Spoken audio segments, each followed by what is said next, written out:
खबरों का सारथी।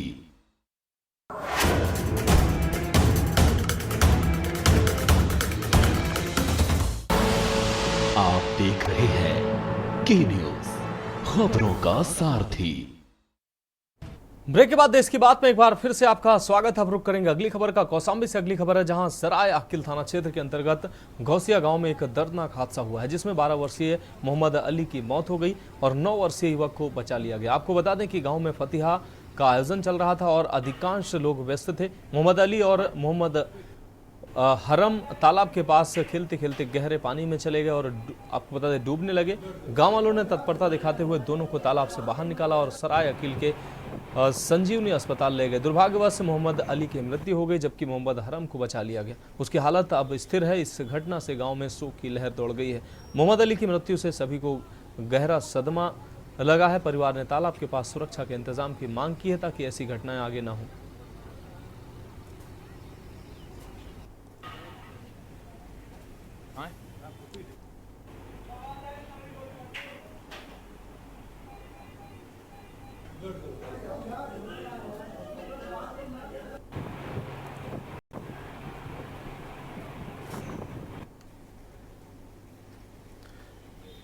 अगली खबर की बात करेंगे। गाजीपुर से अगली खबर है, जहां पुलिस ने आरा मशीन संचालक की हत्या के आरोपी को गिरफ्तार किया है। बिजनेस पार्टनर ने ही आरा मशीन संचालक की हत्या की है। मामला गेहमर थाना क्षेत्र के देवकली गांव का है, जहां 15 जुलाई को आरा मशीन संचालक विनोद गुप्ता का शव एक कमरे में मिला।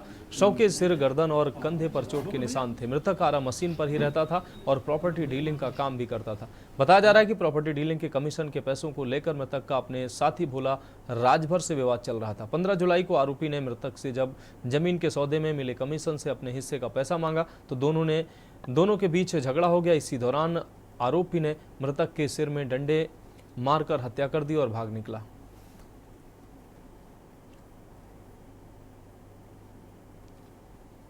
गहमर थाना क्षेत्र में एक देवकली गांव है, वहां पर एक विनोद कुमार गुप्ता थे। उनकी रात में संदिग्ध परिस्थितियों में जो है उनका शव मिला था। इसमें पोस्टमार्टम कराया गया तो उसमें ये पता चला कि उनकी हत्या हुई थी और उसका ताजा अपडेट था जो सर पर चोट लगने की वजह से हुआ था। जो है इसमें चूंकि एकदम अज्ञात मर्डर था, हमारी सर्विलांस टीम, हमारे SHO गहमर ने बड़ी मेहनत की। उस मेहनत करने के बाद इसमें जो तथ्य प्रकाश में आया इस तरह से है कि उन्हीं का एक साथी था भोला राजभर, उसके साथ कोई जमीन का कारोबार वो करता था।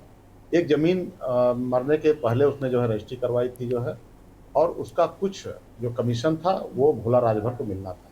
भोला राजभर को कमीशन मिला नहीं था, वह उससे उस कमीशन को मांगने गया था। दोनों लोगों ने बैठकर साथ में शराब भी पी हुई थी। कमीशन लेने देने को लेकर दोनों में आपस में झगड़ा हुआ तो भोला राजभर ने एक डंडा उठाकर उसी से प्रहार करके उसकी हत्या कर दी थी। ये गिरफ्तार हुआ अभियुक्त, उसने अपनी बात बताई पूरी जो है, और इसमें पूरा इस तरह से घटना का। अब बढ़ेंगे अगली खबर की ओर। खबर बदायूं से है, जहां पर गुरु पूर्णिमा वह पहले सोमवार को जल भरने गंगा घाट पहुंचने लगे कांवड़िए, जिसके चलते कई जगह का रूट डाइवर्ट किया गया है। कचला घाट से बरेली तक कांवड़ मार्ग डाइवर्ट किया गया है। आपको बता दें, प्रशासन ने कांवड़ यात्रा सुगम और सुरक्षित बनाने के लिए व्यापक प्रबंध किए हैं। SSP ने कांवड़ यात्रियों पर पुष्प वर्षा की और अल्पाहार को फल प्रदान किए। साथ ही बता दें कि श्रावण मास के पहले दिन सोमवार पड़ रहा है। कचला घाट से हजारों की तादाद में कांवड़िए यात्री जल भरकर शिवालयों में जलाभिषेक करने जाते हैं। तो शिवालयों में अब जल भरने का सिलसिला, आपको बता दें, जल भरकर शिवालयों में चढ़ाने का सिलसिला शुरू हो गया है। कल सोमवार है और सोमवार को सावन का पहला सोमवार कल पड़ रहा है और कांवड़ियों का जत्था निकलना शुरू हो चुका है।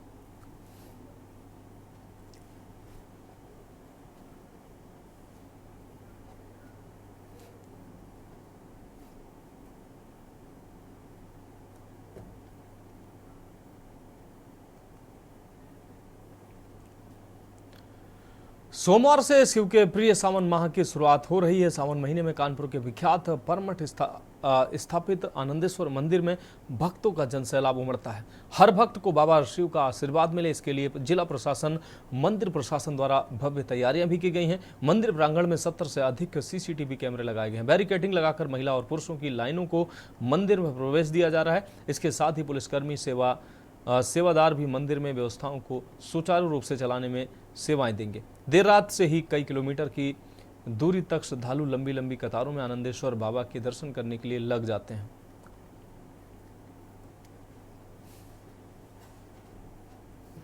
में था कि जब समुद्र मंथन हुआ था और समुद्र मंथन होने के बाद इसी सावन का समय था जब महादेव ने विष का पान किया था। उस समय विष के पान करने के बाद स्वयं पार्वती और ब्रह्मा विष्णु उनको स्नान कराए थे। तमाम देवताओं ऋषि मुनियों का जल चढ़ाने का महादेव के ऊपर क्रियाक्रम चलता है। महादेव का दूसरे ये भी है, नारायण सैया में चले जाते हैं, मतलब समाधि में चले जाते हैं, निद्रा समाधि में। कौन? नारायण, जिसको हम लोग शयन एकादशी बोलते हैं। इसलिए भगवान अब देव उठान के दिन उठेंगे, तो इस समय का सारा कारोबार महादेव को वो सौंप जाते हैं कि ये जो भी व्यवस्थाएं हैं आपने देखना है। अखिल भारतीय अखाड़ा परिषद के महामंत्री हमारे गुरुजी हरिगिरी महाराज जी के नेतृत्व में आनंदेश्वर मंदिर प्रशासन की जो व्यवस्था हर साल होती है वो इस साल भी करी जाएगी और बहुत ही अच्छी से प्रयास करेंगे हम लोग कि लाखों भक्तों को सुरक्षा रूप से और सुचारू रूप से दर्शन करने में प्रयास करेंगे। जो भी भक्त आएगा उसको पूरी जिम्मेदारी से मंदिर प्रशासन, जिला प्रशासन, जो स्थानीय क्षेत्रीय लोग हैं, हमारे पार्षद जी है, उनकी जो टीम है, इसी सावन का ही समय पावन सावन की शुरुआत जो है कल से शुरू हो रही है और ऐसे में शिव भक्तों का जन सैलाब जो है वो परमठ मंदिर पर उमड़ता है। इस वक्त हम परमठ मंदिर पर खड़े हैं, काफी तैयारियां कर ली गई हैं। मैं अपने वीडियो जर्नलिस्ट से कहूंगी जो तैयारियां हैं वो बखूबी हमारे श्रद्धालुओं को दिखाएं। जिस तरीके से परमठ मंदिर का ये मुख्य द्वार है, यहाँ से आप देख सकते हैं बैरिकेटिंग लगा दी गई है। यही वो बैरिकेटिंग है जहाँ से लोग जो है महिलाएं और पुरुष बारी बारी से मंदिर प्रांगण में प्रवेश करेंगे। वहीं आपको दिखा दे सीसीटीवी कंट्रोल रूम भी बनाया गया है। परमठ चौकी जो है उसके बगल में ये रूम बनाया गया है। इस पूरे परिसर को सीसीटीवी कैमरे से लैस कर दिया गया है। यहाँ पर काफी व्यवस्थाएं करी गई हैं। बैरिकेटिंग के साथ साथ पुलिस प्रशासन, मंदिर प्रांगण प्रशासन और जो अन्य सेवाधारी हैं उनकी तैनाती कर दी गई है। लगभग 350 से अधिक कर्मचारी हैं जो यहाँ पर तैनात रहेंगे। पुलिस कर्मचारी हैं वो यहाँ पर तैनात रहेंगे। और अगर भक्तों की बातचीत करी जाए तो देर रात से ही भगवान शिव के दर्शन करने के लिए यहाँ पर भक्तों का मतलब उमड़ पड़ता है। लंबी लंबी कई किलोमीटर तक की जो लाइन है वो यहाँ पर दिखाई देती है। और मंदिर प्रशासन के साथ साथ प्रशासन का ये कार्य है कि सभी को बारी बारी से यहाँ पर दर्शन प्राप्त हो। कानपुर से के न्यूज के लिए सारिका गुप्ता की रिपोर्ट। अगली खबर मथुरा से है, जहां सदर बाजार पुलिस ने, आपको बता दें, एटीएम बदल कर धोखाधड़ी कर ठगी करने वाले गिरोह का भंडाफोड़ करते हुए 3 सात ठगों को गिरफ्तार किया। इनके कब्जे से भारी संख्या में एटीएम कार्ड, मोबाइल फोन, नकदी, तमंचा और एक कार भी बरामद हुई है। एसपी सिटी अरविंद कुमार ने बताया कि सदर बाजार प्रभारी निरीक्षक संजीव कुमार दुबे ने एटीएम बदलकर धोखाधड़ी का कार्य करने वाले कैलाश पुत्र जगदीश सिंह निवासी शाहपुर बुलंदशहर, पंकज उर्फ पिंटू पुत्र सत्यदेव निवासी शाहपुर कला बुलंदशहर, अंकुर उर्फ सागर पुत्र सतपाल निवासी भावोकरा जिला गौतम बुद्ध नगर को रामलीला मैदान औरंगाबाद कच्चा रास्ते से मंडी लगने वाली जगह से गिरफ्तार किया है। पुलिस ने इनके कब्जे से 102 बैंक एटीएम कार्ड, एक कार, 3 मोबाइल फोन, 4900 रुपये, 4900 रुपये की नकदी, 2 अवैध तमंचा बरामद किए हैं। एसएसपी ने इस सराहनीय कार्य के लिए पुलिस टीम को 25,000 रुपये का पुरस्कार देने का ऐलान किया। एक सूचना प्राप्त हुई, सब कराया गया था, उसमें सूचना मिली थी तो मुकदमा पंजीकृत हुआ था। तो उस सूचना के आधार पर जो सीसीटीवी देखा गया, काफ़ी संख्या में सीसीटीवी हम लोग देखे, तो उसमें एक गाड़ी का पता चला था। तो गाड़ी को और ट्रेस करते करते गाड़ी का नंबर हमें मिल गया था। तो गाड़ी के नंबर के आधार पर आज पुलिस को सफलता मिली है। उसमें 3 अभियुक्त गिरफ्तार किए गए हैं।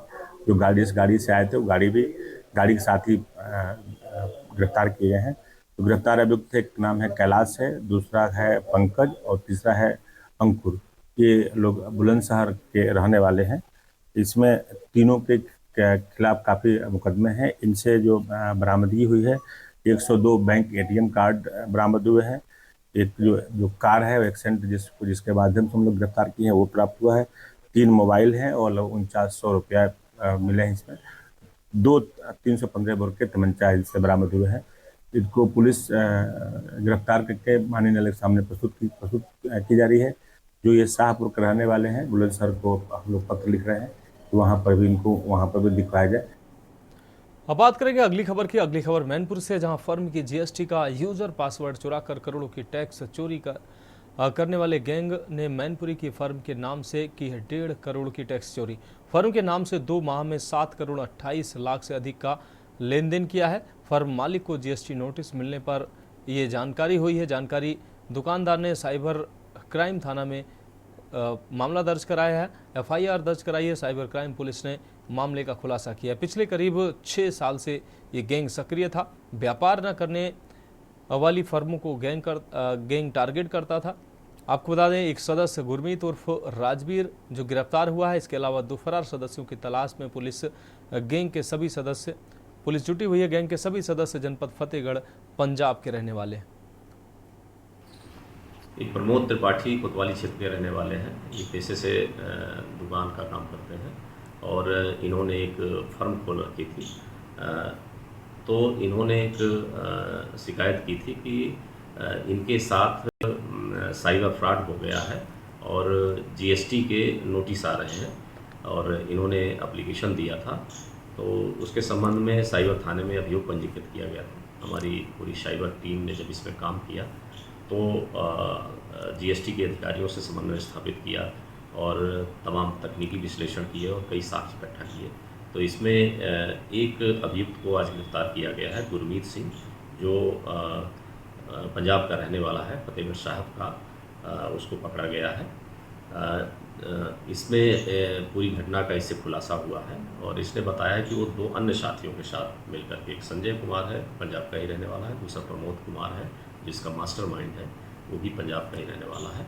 इन लोगों ने जो इनकी प्रमोद त्रिपाठी की फर्म थी जिसमें कोई लेन देन नहीं होता था, इसमें इन्होंने उसका यूज़र ID पासवर्ड चोरी करके और इस पे लगभग 8 करोड़ रुपए का लेन देन किया और लगभग 1.5 करोड़ रुपए की GST की चोरी की।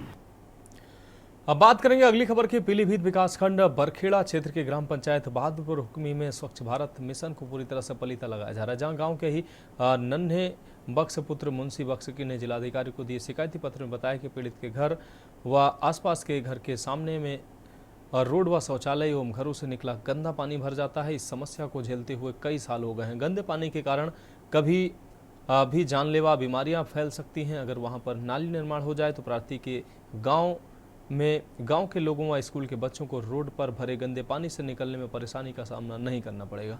ग्रामीणों ने जिलाधिकारी पीलीभीत से उनकी समस्या को समाधान करने की बात कही है। इस संबंध में जब मुख्य विकास अधिकारी से जानकारी ली गई तो उन्होंने बताया कि मामला संज्ञान में आया है, इस समस्या को जल्द ही निस्तारित कर लिया जाएगा।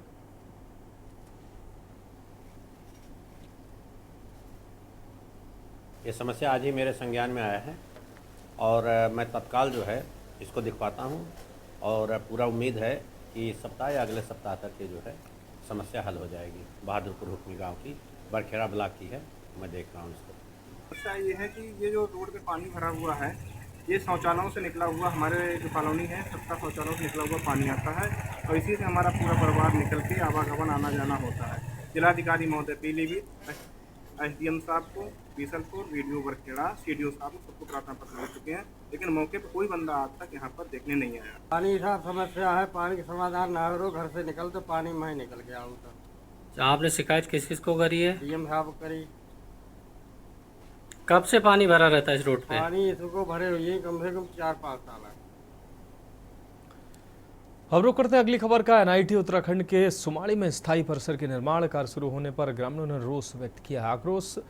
आक्रोशित ग्रामीणों ने निर्माण कार्य स्थल पर तालाबंदी कर रोष जताया है। ग्रामीणों ने कहा कि NIT के स्थायी परिसर के लिए सुमाड़ी के ग्रामीणों ने भूमि दान की है। अभी तक सुमाड़ी की भूमि पर निर्माण कार्य शुरू न कराकर चमराड़ा से लगी भूमि पर निर्माण कार्य शुरू कर दिया गया है। ग्राम प्रधान सुमाड़ी सत्यदेव बहुगुड़ा ने कहा कि ग्रामीणों ने एनआईटी के स्थायी परिसर बनाने के लिए भूमिदान की है, लेकिन अभी तक एनआईटी का निर्माण कार्य शुरू नहीं हुआ है, बल्कि चमराड़ा से लगी भूमि में निर्माणदायी संस्था ने कार्य शुरू कर दिया है। एनआईटी के मुख्य गेट का निर्माण भी चमराड़ा से लगी भूमि पर होना है। प्रधान ने कहा कि स्थानीय युवाओं को एनआईटी के निर्माण कार्य के दौरान रोजगार देने की बात कही गई थी, लेकिन अभी तक किसी भी प्रकार का कोई रोजगार लोगों को नहीं मिला है। इससे पूर्व भी जिला प्रशासन के साथ ग्रामीणों की बैठक हुई थी। ग्रामीणों ने निर्माणदायी संस्था से ग्रामीणों के साथ बैठक कर शुरू करने की मांग की थी, लेकिन अभी तक कार्य शुरू नहीं हुआ है। विरोध ये है कि आपका अगर डायरेक्टर सुमाड़ी नहीं आएगा तो हम काम नहीं होने देंगे। ये मात्र सत्य आ रही है आपके यहाँ ये दरवाजे। जो सुमाड़ी की भूमि है वो 70% भूमि जा रखी है और अन्य जो गांव हैं उनकी 25% है। तो कायदे से तो यही होता है, जिस आदमी ने इस चीज़ के लिए संघर्ष किया है, जिस आदमी ने अपने 10-10, 20-20 साल इस चीज़ के लिए लगा दिए हैं और जिनके बाल झड़ गए हैं इस चीज़ के लिए, तो और हमें उस चीज़ का अधिकार कुछ भी नहीं मिल पा रहा है। और सरकार केवल हमें धोखे में रख ली है। अब आप मुख्य द्वार भी देख लीजिए, यहाँ पे एक आदमी ने, एक हमारे मित्र ने केवल यहाँ पे एक दुकान खोली थी, उसी में जो बगल वाले गाँव है वो हम पे अधिकार जमाने लग गए हैं। तो आप बताइए कि ये कहाँ का वो है। तो सब कुछ हमने संघर्ष किया, सारी भूमि हमारी गई, लगभग 75% भूमि हमारी है एक गांव की। तो आप ये बताइए कि 6 किलोमीटर शिलान्यास से दूर बिल्डिंगें बननी शुरू हो रही हैं, तो आप बताइए कि कहाँ तक जाएंगे। और हम लोगों को कितना ज़्यादा गफलत में सरकार ने रखा हुआ है और शासन ने रखा हुआ है, प्रशासन ने। 13 साल हम लोगों ने वेट किया अपनी जमीनों के लिए कि हमारी एनआईटी बनेगा, लेकिन आज भी हमारे बेरोजगार युवा सारे इस आशा में हैं कि हमें रोजगार मिलेगा। लेकिन कंपनी वालों ने अभी तक, हम इनके साथ कई दौर की मीटिंग कर चुके हैं, कई दौर की मीटिंग, कई बार हम एग्रेसिव भी हुए हैं कंपनी वालों के साथ में। अब बढ़ेंगे अगली खबर की ओर। नैनीताल के भीमताल में क्षेत्र पंचायत भीमताल ब्लॉक प्रमुख डॉक्टर हरीश सिंह बिष्ट ने जन समस्याओं को लेकर बीडीसी बैठक आयोजित की। बैठक में जनप्रतिनिधियों, क्षेत्र पंचायत, ग्राम प्रधानों द्वारा मूलभूत सुविधाओं को लेकर अपनी समस्याएं रखी गईं। इस दौरान ब्लॉक प्रमुख ने मुख्य विकास अधिकारी को सभी समस्याओं को शीघ्र व समय पूर्ण करने के निर्देश दिए हैं। जनप्रतिनिधियों द्वारा जल जीवन मिशन के तहत चल रहे विकास कार्यों, विद्युत विभाग, ग्रामीण निर्माण विभाग के प्रति नाराजगी व्यक्त की है। बैठक में भीमताल ब्लॉक के रानीबाग की प्रधान व क्षेत्र पंचायत सदस्य ने रानीबाग के शीतला मंदिर के पास सड़क चौड़ीकरण, सड़कों पर पैराफिट लगाने के साथ ही सड़क चौड़ी नहीं होने से आए दिन जाम की समस्या से अवगत कराया। वहीं आरईएस विभाग के अधिशासी अभियंता के बैठक में नदारत रहने पर 1 दिन का वेतन रोकने के साथ ही विभागीय कार्रवाई की बात कही गई। बात अगली खबर की करते हैं। हल्द्वानी में डीएम वंदना सिंह ने आज चौफला वन चौकी की तरफ बहने वाले बरसाती नाले का सिंचाई विभाग, वन विभाग, एसडीएम, सिटी मजिस्ट्रेट, उप नगर आयुक्त और तहसीलदार के साथ निरीक्षण किया। इस दौरान हल्द्वानी विधायक सुमित हृदय भी मौके पर पहुंचे, जहां पर बरसाती नाले को किस तरह से लोगों के घरों और खेतों में आने से रोका जाए, इसको लेकर उपाय तलाश किए गए। वहीं नैनीताल जिला अधिकारी वंदना सिंह ने कहा कि स्थानीय लोगों द्वारा पानी के निकासी को लेकर सुझाव दिए गए हैं, जिस पर चर्चा की जाएगी और बरसात के दौरान सिंचाई विभाग द्वारा जेसीबी मशीन भी लगा दी जाएगी ताकि जल भराव होने की स्थिति में पानी को चैनलाइज किया जा सके। वहीं विधायक सुमित हृदय ने कहा कि नाले को उसके मूल रूप की जगह चैनलाइज कर दिया जाए और उसको रकसिया नाले से जोड़ दिया जाए, तो यहाँ पर जल भराव की स्थिति काफ़ी हद तक दूर हो जाएगी। इस पूरे क्षेत्र का भ्रमण मैं कर चुका हूँ, मुझे जो ज़मीनी हकीकत है और सच्चाई है वो मुझे पता है। ये जो नाला यहाँ आता है, ये हल्द्वानी विधानसभा से होते हुए कालाडूंगी विधानसभा में इन घरों में सीधे मलबा जा रहा है। इसका जो स्रोत है वहाँ से 70 मीटर की अगर एक चैनलिंग हो जाएगी और वो रकसिया नाले में डाल दिया जाएगा तो 80% यहाँ के जल भराव की स्थिति समाप्त हो जाएगी। बाकी ड्रेनेज एक बड़ी व्यवस्था है और बहुत बड़ा विषय है, और इसका पूर्वानुमान करते हुए जो हमारे अधिकारीगण हैं, इन्हें जनवरी से लेके जून तक ये सारे कार्य संपन्न करा देने चाहिए। ये हमारी तात्कालिक जो राहत ये अभी देने को तैयार हैं, वो ऐसा है, देखिए उसमें चेक डैम बना देंगे, उसमें क्या कहते हैं पिंजरे लगा देंगे, उसमें पत्थर से चैनलिंग कर देंगे, जेसीबी लगा देंगे। लेकिन स्थायी उसके लिए मेरी मांग है कि सारे नालों में सुरक्षा दीवारें बने और जो ये सड़कें जा रही हैं इनमें ह्यूम पाइप डले अथवा या फिर ड्रेनेज का सिस्टम बने और इसमें ड्रेन में जाए। पिछले कुछ दिनों से समस्या आ रही थी क्योंकि यहाँ 1-2 साल पहले नहर का कवरिंग का काम हुआ है, उसके बाद जो पानी का निकास नहीं होने की वजह से लोगों के खेतों में, घरों में पानी भरने की दिक्कत आ रही है। इसका सिंचाई विभाग से हमने एक एस्टिमेट बनवाया था। सिंचाई विभाग ने उसमें टेंडर वगैरह भी कर दिया है, बट उसमें कुछ लोगों को आपत्ति भी थी और कुछ अलग जो है विभिन्न सुझाव आए थे जिससे इसका स्थायी समाधान हो सके। उन्हीं पर हम जनता के सुझाव लेने के लिए आज यहाँ मौके पर आए थे। लोगों ने बहुत अच्छे सॉल्यूशंस बताए कैसे इसका प्रैक्टिकल समाधान हो सकता है और यही सहमति बनी है कि जो 2 सुझाव हैं मुख्य रूप से उन्हीं में काम हम लोग दोनों में करें। एक समाधान के भरोसे इसमें जो है सॉल्यूशन नहीं निकलेगा, तो दोनों तरफ विभाग काम करेगा। वन विभाग और सिंचाई विभाग इसका संयुक्त सर्वे भी करेंगे और फॉरेस्ट प्रॉपर्टी को मिनिमम डैमेज से क्या सॉल्यूशन हम जल निकासी का निकाल सकते हैं उस पर विभाग अपना कार्य प्रारंभ करेगा। अब रुक करेंगे अगली खबर का। गुरु पूर्णिमा का दिन, जिस दिन गुरु की पूजा विशेष महत्व इस दिन होता है, वहीं रुड़की में भी गुरु पूर्णिमा पर्व पर विभिन्न जगह पर विशेष पूजन कार्यक्रम आयोजित किए गए। रुड़की के श्री कृष्ण वैदिक माँ बगलामुखी संस्थान पर गुरु पूर्णिमा पर्व पर विशेष कार्यक्रम का आयोजन किया गया, जिसमें दूरदराज से आए भक्तों ने माँ बगलामुखी का विशेष पूजा अर्चन कर विधिवत पूजन अर्चन किया।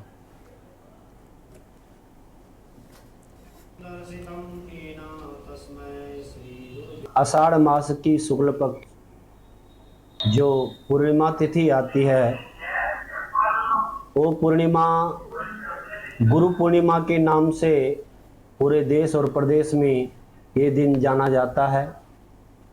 ये दिन वेदाव्यास भगवान का इसी दिन पर पारकट्य दिवस हुआ था और उसी परंपरा और उसी श्रृंखला के साथ सनातन धर्म में जो गुरु और शिष्य की एक परंपरा है, वो परंपरा आज के दिन पर गुरु शिष्य एक दूसरे के लिए इस परंपरा का निर्वाह करता है। गुरु अपने शिष्य को अंधकार से प्रकाश की ओर ले जाता है और ये परंपरा आदि अनादिकाल से चल रही है। तो संस्थान में विगत कई वर्षों से बड़े हर्ष और उल्लास के साथ देश और विदेशों से आए हुए भक्तगण जो भी मेरे से और मेरे संस्थान से जुड़े हुए हैं। अगली खबर की बात करते हैं। बाजपुर में बाइक चोरी की घटनाएं लगातार बढ़ती जा रही हैं। वहीं दोराहा चौकी इंचार्ज सुरेंद्र सिंह ने चेकिंग के दौरान 5 युवकों को चोरी की 2 मोटरसाइकिलों के साथ गिरफ्तार किया है। पुलिस की पूछताछ में पकड़े गए युवकों ने अपना नाम संजू कश्यप, दीपक सैनी, रोहित रावत, सूरज रावत, दीप सिंह बताया। वहीं पुलिस ने आरोपियों की निशानदेही पर स्वार बॉर्डर के पास बंद पड़ी फैक्ट्री से चोरी की 11 मोटरसाइकिल बरामद की है। वहीं मामले का खुलासा करते हुए एसएसपी मंजुनाथ टीसी ने बताया कि पकड़े गए युवकों ने बाजपुर सहित अन्य स्थानों से मोटरसाइकिल चोरी की घटना को अंजाम दिया था। तो वर्कआउट करना हमारा प्राथमिकता है और हाल ही में मैंने समीक्षा करके पिछले महीने बताया भी था बाइक चोरों की गिरोह को ट्रेस करना है और आज बाजपुर पुलिस को बेहतरीन सफलता मिली है। शिप में विनोद वर्त्याल, सुरेंद्र सिंह, धीरेन्द्र सिंह, हेड कांस्टेबल मनोज बिष्ट और विशेष रूप से मैं तारीफ करना चाहूँगा कांस्टेबल कृष्णा नेगी और constable Bhakuni, constable Narendra Singh, constable Rajesh Nath और दीपक डेला और हमारा ग्राम प्रहरी लिया। इन लोगों की मेहनत से बहुत ही अच्छी सफलता गैंग का पर्दाफाश हुआ है, जिसमें टोटल 13 बाइक्स रिकवर हुई अलग अलग। तो 13 बाइक्स में साथियों हर्ष का विषय है कि 7 बाइक हमारे जिले का है, 3 बाइक हमारा बाजपुर थाने से ही चोरी गई है और बाकी 4। तो देश की बात में फिलहाल अभी के लिए मेरे साथ इतना ही। मुझे दीजिए इजाजत और आप देखते रहिए के न्यूज इंडिया। आप देख रहे हैं के न्यूज, खबरों का